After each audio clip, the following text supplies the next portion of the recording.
All right, today, guys, we're going to show you kind of a cool lettering effect that we can do with some letters on here. So we're going to kind of run through this real quick for you.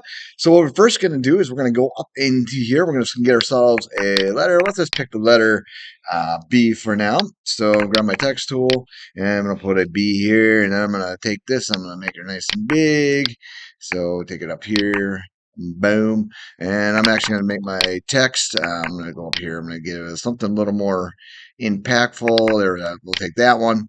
And then I'm going to take, and that's going to take and shrink this guy up just a tail, go something like that. All right, so now our next step is I'm just going to duplicate this. So I'm going to go Control D to duplicate it. And then with that duplicated one, I'm just going to take and I'm going to drag this out there, something like that.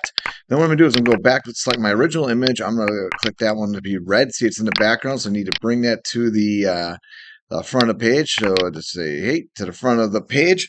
And what I see here is I actually want to bring this one back in just a tad. So something like that right there. I'm going to actually bring it back just a tad bit more. So we'll do something like that. Then what I want to do is click on this once, click on it twice, and then you get these little arrows right here.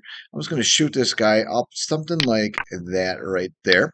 Then what I'm going to do is I'm going to go under here, right here, and under there, this is usually like a drop shadow or a contour, but we're going to go with the blend command.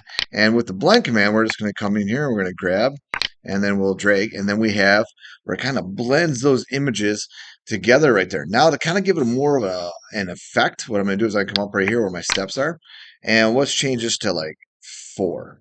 And we can push enter, and then you can kind of see the full effect of the letter B and the cool things you can do with it. Now you'll be able to apply this to several different things, not only letters, but whatever you want. Thanks, guys.